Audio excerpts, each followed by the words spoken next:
Hello दोस्तों, स्वागत है आपके अपने YouTube channel BK physics master में। आज की इस वीडियो में हम यूपी बोर्ड 2025 में आए हुए रसायन विज्ञान का पेपर सॉल्व करने वाले हैं, जो कि पेपर सेट नंबर है 347 KF है।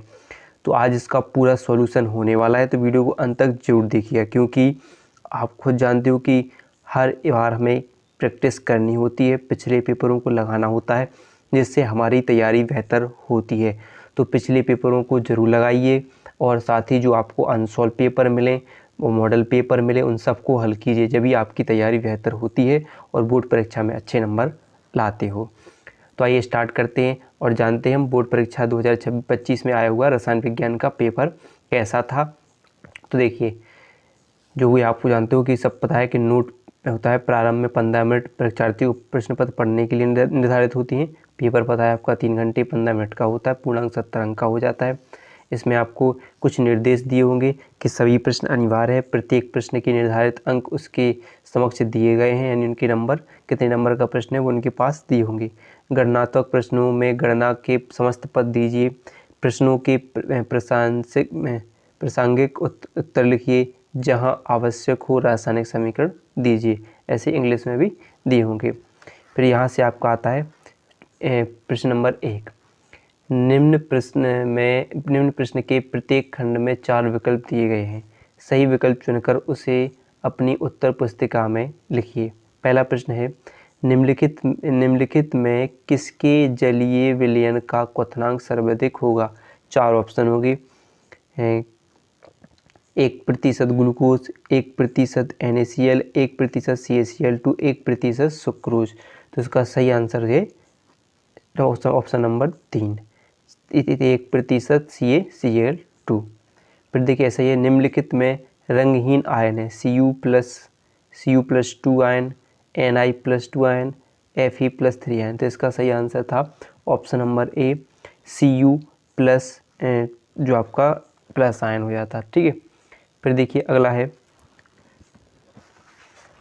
अगला देखिए, वीडियो को अंत तक बिल्कुल देखिएगा, बहुत अच्छे तरीके से इसको सॉल्व करने वाले हैं। फिर अगला है CuCN4-3 आयन में Cu की ऑक्सीकरण संख्या निकालने के लिए पूछी गई थी। ठीक है। तो इसकी ऑक्सीकरण संख्या की बात करें तो ऑप्शन कितने, +2, +3, +1, +-7। तो इसका सही आंसर था ऑप्शन नंबर 3, क्या है, +1।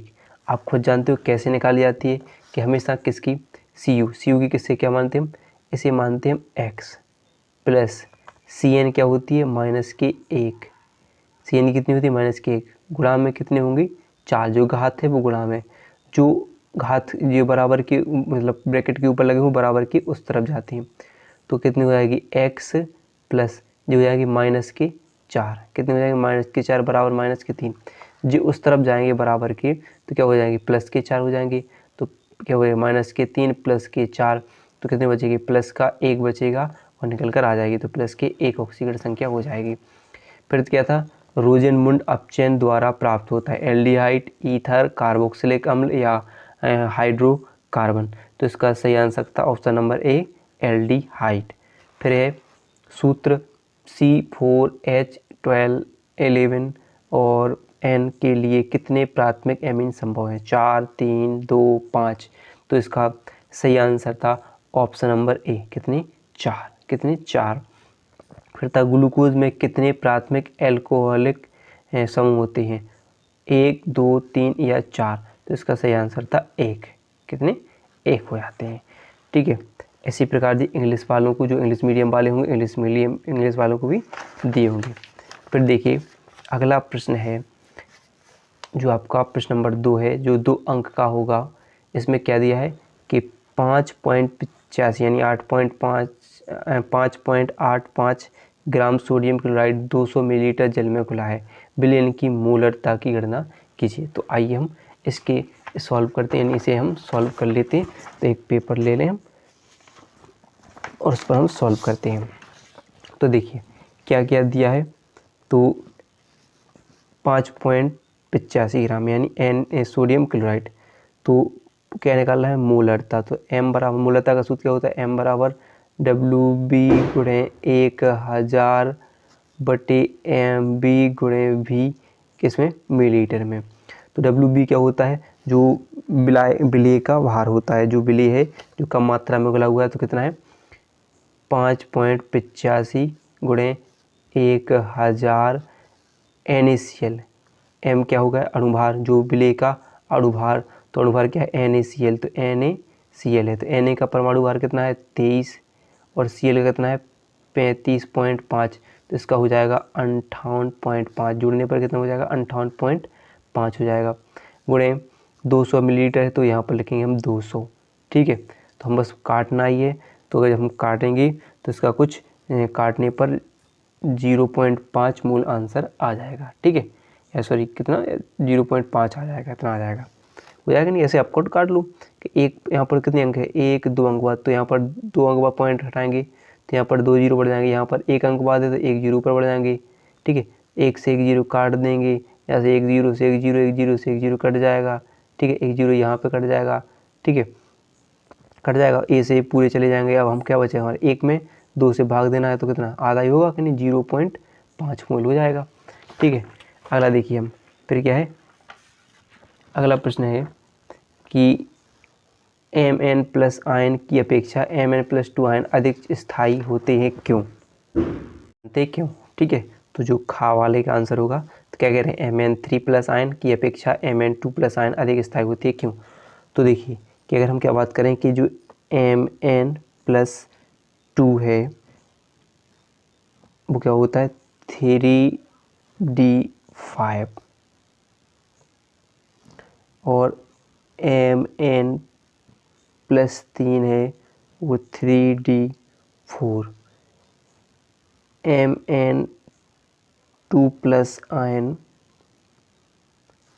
अपने स्थायी विन्यास, क्या होता है स्थायी विन्यास तथा हमारा इलेक्ट्रोड विभव भी कह सकते हैं, Mn+3 Mn+2 के मान ठीक है, के मान उच्च होने के कारण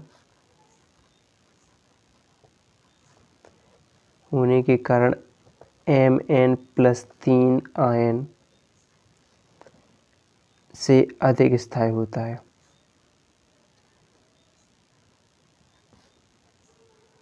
ठीक है, स्थायी होता है, ये लिखना है। थोड़ा क्या लिखना है कि जो Mn+2 है वो 3d5 आयन दर्शाता है।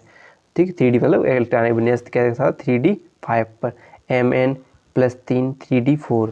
Mn2 आयन अपने स्थायी विन्यास तथा इलेक्ट्रोड विभव यानी Mn+3 या Mn+2 के मान उच्च होने के कारण Mn3 से क्या होता है अधिक स्थायी हो जाता है।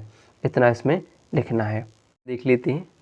चलिए देखिए अगला प्रश्न क्या है कि प्रत्येक दो उदाहरण देते हुए द्विक लवण तथा संकुल लवण में अंतर स्पष्ट कीजिए। तो आप देख सकते हो कि यहाँ पर आप लिख सकते हो कि लिखा है द्विक लवण और उपसे संयोजी संकुल लवण यानी उपसे संयोजी यौगिक कह सकते हैं, उनमें अंतर। तो क्या है कि द्विक लवण केवल ठोस अवस्था में अपना स्वतंत्र अस्तित्व दर्शाते हैं, गलित अवस्था में यह विलयन में ये अपनी पहचान खो देते हैं, वह अपने अवयवी आयनों के गुण दर्शाते हैं। जैसे द्विक लवण क्या है FeSO4 इंटू NH4 का उल्टा SO4 इंटू 6H2O, जब ये इनको टूटते हैं अपने भागों में तो टूट जाते हैं Fe+2 आयन में, NH4 अमोनियम में, सल्फेट यानी सब भागों में टूट जाते हैं। उपसे संयोजी यौगिक ठोस व विलयन दोनों अवस्थाओं में अपना अस्तित्व बनाए रखते हैं। ये टूट जाते हैं, ये क्या होते हैं बनाए रखते हैं। K3 ब्रैकेट CONO2 का होल 6 क्या हो जाएगा, जब इनको बनाएंगे तो K प्लस अलग हो जाएगा और बाकी प्लस माइनस में केवल टूटेंगे। ये सभी भागों में टूट जाते हैं प्लस माइनस, अगर हम इनको दोबारा भी बनाना चाहें तो दोबारा भी वे बन जाते हैं। द्विक लवणों में सामान्यतः आयनिक आबंध उपस्थित होते हैं। उपसय संयोजी यौगिकों में सहसंयोजी बंध, उपसय संयोजक व आयनिक तीनों प्रकार के आबंध पाए जा सकते हैं, परंतु इनका अभिलाक्षणिक गुण उपसय संयोजी आबंधों का पाया जाना है। द्विक लवणों के भौतिक गुण अपने अवयवी आयनों से भिन्न होते हैं, परंतु रासायनिक गुण अवयवी आयनों के समान होते हैं। उपसंयोजी यौगिकों के उपसंयोजी भौतिक व रासायनिक गुणों में अपने अवयवी आयनों से भिन्नता प्रदर्शित करते हैं। और इनके एक उदाहरण हो जाएगा K2Fe K2SO4 इंटू Cr2SO4 का whole 23 into 24H2 Chrome alum हो जाएगा, K4FeCN6 पोटेशियम फेरोसाइनाइड हो जाएगा। एक एक इनके उदाहरण हो जाते हैं। तो इस प्रकार आप इसको लिख सकते हो। ठीक है, फिर अगला प्रश्न क्या बताया कि एथिल ब्रोमाइड की किसी एक नाभिक स्नेही प्रतिस्थापन अभिक्रिया का समीकरण लिखिए। तो इसको आपको देखना है, नाभिक स्नेही प्रतिस्थापन अभिक्रिया का समीकरण देखना है। फिर देखिए अगला देखते हैं हम। अगला प्रश्न है किस ताप पर ग्लूकोज का 5% जो W/V है बिलियन 7 वायुमंडलीय परासरण दाब उत्पन्न करता है। आइए इसको हम सॉल्व कर लेते हैं। ठीक है, तो देखिए क्या है कि किस ताप पर है, किस ताप पर एल्यूमिनियम का 5% W/T यानी भार बटे आयतन। तो देखिए क्या होगा, जैसे हमने पढ़ा है कि क्या बात करें, सांद्रता कितनी है उसकी, सांद्रता कितनी है 5%। कितना बोला है 5% W/V हो जाएगा, यानी कितना इसको अगर हम परसेंटेज के हिसाब से हटाएं तो 5% यानी कितना होगा 5/100 हो जाएगा, ग्राम प्रति मिलीलीटर में हो जाएगा। ठीक है भाई, भार हो जाएगा, भार कितने में ग्राम में, आयतन मिलीलीटर में नाप लेते हैं। ठीक है, तो यानी अगर हम कितना करना चाहें तो कितना हो जाएगा 0, यहाँ पर मतलब थोड़ा यहाँ पर इसको ऐसा रखना है, भाग दे देंगे अगर हम 100 से तो 0.05 ग्राम प्रति मिलीलीटर हो जाएगा। ठीक है, अगर केवल हम इसे क्या ग्राम प्रति लीटर में बनाना चाहें तो क्या करेंगे, इसमें हम एक है कितने 1000 से इसमें गुणा कर दें इसमें, तो क्या होगा 0.05 गुणे क्या हो जाएगा 1000। तो क्या होगा पॉइंट हटाओ, नीचे 1 2 0 तो 2 0 बढ़ेंगे, 2 0 से 0 कट जाएंगे, यानी कितने बचेगा 50। तो 50 ग्राम प्रति लीटर बचेगा, ग्राम प्रति लीटर आ जाएगा। ठीक है, अब बात किसकी कर रहे हैं, इसमें क्या कर रहे हैं कि ग्लूकोज यानी ग्लूकोज का अणुभार पता होना चाहिए। तो ग्लूकोज का अणुभार यानी M कितना है C6H12O6, तो इसका टोटल निकलता है 180। कितना होता है 180 ग्राम प्रति मोल निकलता है। ठीक है, ग्लूकोज का अणुभार निकल आता है, कितना बिलियन का 7 वायुमंडलीय परासरण दाब उत्पन्न करता है, कितना 7 वायुमंडलीय परासरण दाब उत्पन्न करता है। ठीक है, तो हमने क्या पढ़ा है कि इसमें क्या होता है, परासरण दाब के लिए फॉर्मूला होता है क्या कि पाई बराबर CRT। क्या होता है पाई बराबर CRT। C क्या होता है यहाँ पर मोलरता होती है, C क्या होती है मोलरता, क्या होती है मोलरता।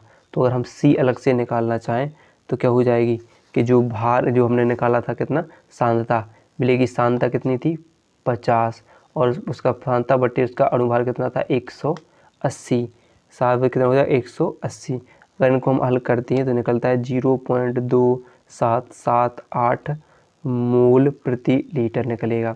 ठीक है, फिर हम इस मान में रख दें तो इसकी जगह क्या लिखेंगे हम क्या लिखेंगे, जो आपका C है C की जगह लिखेंगे 0.2778।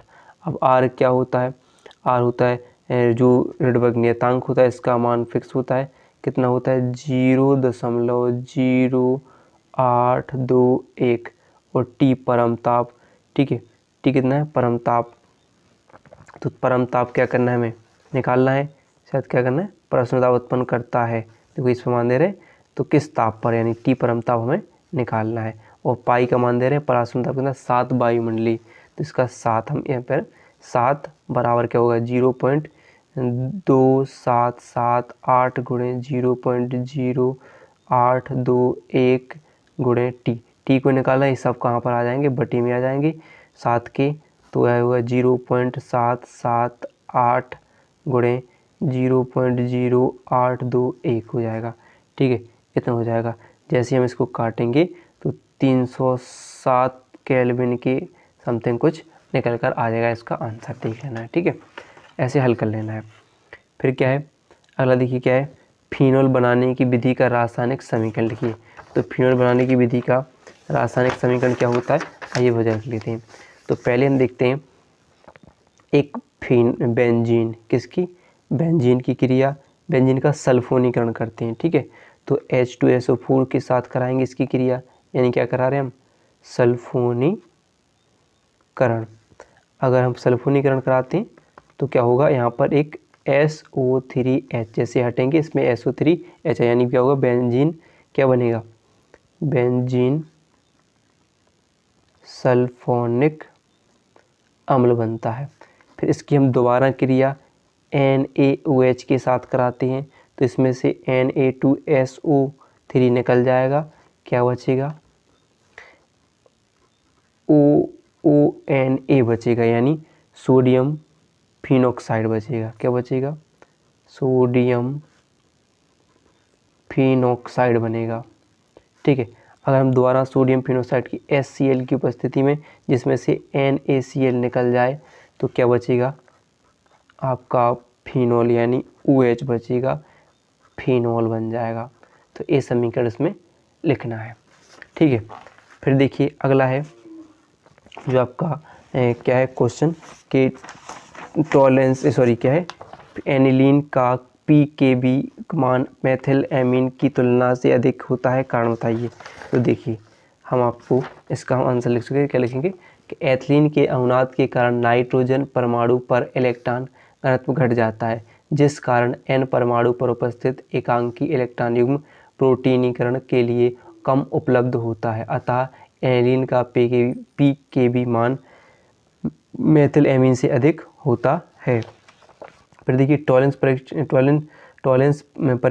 पर टिप्पणी लिखिए। तो टॉलरेंस परीक्षण क्या होता है, तो देख सकते हैं एल्डिहाइड और कीटोन के मध्य विभेद करने हेतु इसका उपयोग किया जाता है। अमोनियम यानी अमोनियमय सिल्वर नाइट्रेट विलयन को टॉलरेंस अभिकर्मक कहा जाता है। एल्डिहाइड टॉलरेंस अभिकर्मक को अपचयित कर रजत दर्पण देते हैं तथा स्वयं कार्बोक्सिलिक अम्ल में ऑक्सीकृत हो जाते हैं। जैसे देख सकते हैं कि यहाँ पर कोई भी एल्डिहाइड हो, एस्टेल्डिहाइड हो, कोई भी हो, एल्डिहाइड फार्मेल्डिहाइड कोई भी बात हो, को अमोनियम सिल्वर लवण, ठीक है, सिल्वर नाइट्रेट में के साथ क्या होगा, अपचयित होकर विलयन के साथ अपचयित होकर क्या बोलते हैं, कार्बोक्सिलिक, साथ में रजत दर्पण देते हैं। ये क्या होगा, रजत दर्पण देता है। इस समीकरण हो जाएगा इसका। फिर क्या बता रहे, अगला प्रश्न देखते चलिए अगले प्रश्न की तरफ। वीडियो पसंद आ रही हो तो वीडियो को लाइक और चैनल को सब्सक्राइब करना ना भूलिएगा, ठीक है। इतने प्रश्नों को तैयार करते चलना है। फिर देखिए अगला प्रश्न है कि 0.1 मोल यूरिया तथा 0.1 मोल NaCl विलयन में किसका पराक्षण दाब अधिक होगा, कारण स्पष्ट कीजिए। तो आइए समझते हैं क्या लिख रहे हैं कि 0.1 मोल NaCl विलयन का पराक्षण दाब 0.1 मोल यूरिया से अधिक होगा। क्यों, तो कारण दे सकते हैं कि पराक्षण दाब एक अणुसंख्य गुण है, अर्थात यह कणों की संख्या पर निर्भर करता है। जैसे NaCl का जलीय विलयन में इसको तोड़ते हैं तो Na+Cl यानी सोडियम क्लोराइड आयनों विलयन के आयनों की संख्या कितनी हो जाएगी, 2 गुणे 0.1 उसका मूल है, तो उसको गुणा करेंगे तो 2 आयनों में टूटा है तो 2, तो 0.2 मोल आ जाएगी। लेकिन यूरिया के लिए टूटे NH2CO NH2, तो क्या होगा कि यूरिया विलयन में यूरिया का आयनन नहीं होता है, अतः कणों की संख्या पूर्ववत यानी जैसी पहले थी वैसी ही रहती है। इसके विपरीत सोडियम क्लोराइड विलयन में सोडियम क्लोराइड का आयनन होने से इसमें कणों की संख्या दोगुनी हो जाती है, अतः 0.1 मोल NaCl विलयन का पराक्षण दाब अधिक होगा, ठीक है। इतना लिख लेना है बस। फिर प्रश्न क्या है, रेडॉक्स विभव की व्याख्या करनी है। रेडॉक्स विभव, तो रेडॉक्स विभव क्या होता है आइए वो समझते हैं। क्या होता है, किसी सेल में ऑक्सीकरण अथवा अपचयन अभिक्रिया होने पर धातु तथा विलयन में उपस्थित आयनों के मध्य स्थापित होने वाले साम्य में विभवांतर को रेडॉक्स विभव कहते हैं। किसी पदार्थ की रेडॉक्स विभव अभिक्रिया क्या होती है, Mn+Ne- हो जाती है, या ये ऑक्सीकृत है अपचयित रूप में के लिए ताप में कितना, ताप एक रेडॉक्स इलेक्ट्रॉन विभव, ताप क्या होगा, क्या होगा T, रेडॉक्स इलेक्ट्रोड विभव, इलेक्ट्रोड के विभव E पदार्थ से ऑक्सीकृत रूप में ऑक्सीकृत रूप की सांद्रता तथा अपचयित रूप की सांद्रता में निम्न संबंध होता है, यानी E बराबर E0 E0 minus 2.303 RT/NF log 10। यहाँ पर होगा सांद्रता, RD सांद्रता और OX उसकी अपचयित। ठीक है, RD क्या होगी, सॉरी उसकी उपचयित अपचयित, और OX क्या होगी, OX क्या होगी, इसकी सांद्रता हो जाएगी। ठीक है, यहाँ पर E0 क्या होगा, मानक इलेक्ट्रोड विभव होगा। अब जैसे यहाँ पर कुछ परिभाषा हैं जिसको आपको करना है कि शून्य कोटि की अभिक्रिया को उदाहरण से समझाइए। ठीक है, और निम्नलिखित धातु आयन के जलीय विलयन का रंग बताइए। तो इस प्रकार देख रहे हैं। फिर यहाँ पर देखिए कुछ सवाल ऐसे है कि निम्नलिखित सेल की विद्युत भाग बल की गणना कीजिए। तो ये सिंपल होता है, ई कैथोड माइनस ई एनोड हो जाता है। ठीक है, कैथोड हो जाता है, मान लीजिए कैथोड और ये एनोड हो जाता है। तो कुछ नहीं करना है, जो मान दे रहे हैं जैसे कितना दे रहे हैं 0.80 माइनस क्या हो जाएगा आपका 0.30 हो जाएगा, क्योंकि कैथोड है और ये एनोड हो जाएगी। तो घटा देना है बस, तो आपका कुछ 0.46 करके आंसर आ जाएगा। फिर क्या है, अभिक्रिया की आणविकता को उदाहरण से समझ। आणविकता ध्यान रखना है, आणविकता की वजह इंपोर्टेंट परिभाषा छोटी छोटी पहले दूसरे पार्ट में देख लेना है। फिर देखिए अगला प्रश्न है कि समझाइए कि CO bracket NH3 cowl 5 ClSO4 एवं CO NH3 cowl 5 SO4 Cl किस प्रकार के समअवयवी हैं। इसको देख लेना है। फैलिंग अभिक्रिया में किस प्रकार के यौगिक को पहचानने में प्रयुक्त होता है, रासायनिक समीकरण लिखिए। अब इन प्रश्नों को आपको देख लेना है, तैयार करना है। ठीक है, फिर यहाँ पर देखिए क्या है कि निम्नलिखित की IUPAC बनाने के लिए पेपर में आएंगे, जो गारंटी है 5 प्रश्न। देखो 5 प्रश्न पूछे गए हैं, ध्यान रखना है कि CH3 CH3 CH3 CH double bond CH CH3 Br का IUPAC नाम क्या होगा। तो आप क्या करोगे, गिनती करेंगे। गिनती कहाँ से करेंगे, जहाँ से डबल बॉन्ड पास में पढ़ रहे हो। तो 1 2 3 4 क्या होगा, 4 नंबर पर ये पढ़ रहे हैं, तो हम ऐसे करेंगे। तो क्या होगा, 4 नंबर पर क्या लगा, पहले जिनको नहीं गिना उनका नाम बनाएंगे। क्या है, 4 ब्रोमो, क्या होगा 4 ब्रोमो, क्या लिखेंगे 4 ब्रोमो। ठीक है, यहाँ पर लटका देंगे इसको, और एक आकर C। तो 3 नंबर पर 3 मैथिल, ये CH3 भी लिखा, तो 3 मैथिल, मैथ एथ प्रो ब्यूट 4 है तो ब्यूट। 2 नंबर पर क्या लगा है, 2 नंबर पर क्या लगा है, इन 2 इन ब्यूट 2 इन। ठीक है, ऐसे ये बनाना है। ठीक है, ये क्या बन जाएगा आपका सेकंड नंबर कि यहाँ पर देखिए, यहाँ से गिनती गिनेंगे 1 2। ठीक है, 1 2, यहाँ पर क्या हो जाएगा 3, और यहाँ पर 2 का मतलब यहाँ पर एक और CH3 लगा हुआ है, तो यहाँ पर क्या हो जाएगा, क्या है 1 ब्रोमो। पहले नंबर पर भी ये लगा है तो 1 ब्रोमो। ठीक है, हो जाएगा नहीं। और 2 यहाँ पर देंगे 2। आप यहाँ पर चाहें तो इस CH3 को यहाँ पर इसके नीचे लगा सकते हैं, ये है। तो यहाँ पर लिख देंगे 2 मैथिल। CH3 को क्या पढ़ेंगे 2 मैथिल, मैथेट प्रोपेन, सिंगल लाइन है तो प्रोपेन, ऐसा बन जाएगा। ऐसे ये देखेंगे तो ये क्या बन जाएगा इसका तीसरे का, यहाँ पर देखिए 1 2 1 2 3 4, तो 2 दूसरे नंबर पर Br लगा है तो 2 ब्रोमो। अगर IUPAC बनाना अभी तक आपको नहीं आता है तो हमारी वीडियो देख लीजिए, डिस्क्रिप्शन में उसका लिंक दे देंगे। IUPAC बहुत अच्छे तरीके से बनाना बताया गया है। 2 ब्रोमो हो जाएगा, 2 ब्रोमो हो जाएगा।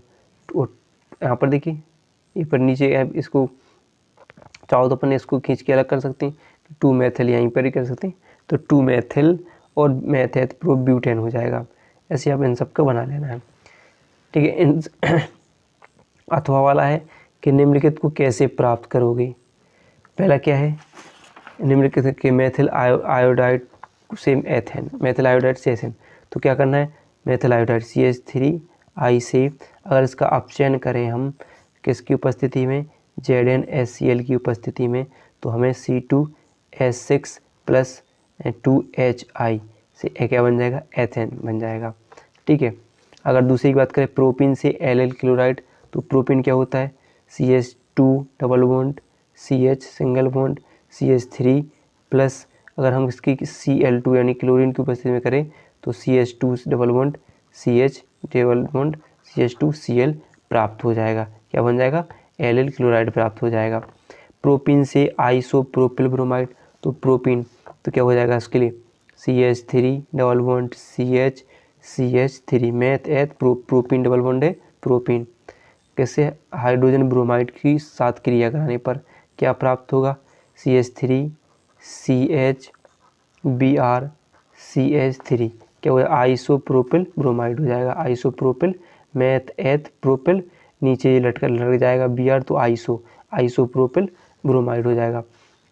ब्यूटेन वन से 2 ब्रोमो ब्यूटेन, तो क्या हो जाएगा? चौथा देखेंगे हम कि CH2 double bond CH2 CH3 यानी मैथ एथ प्रो ब्यूटिल या ब्यूटेन वन।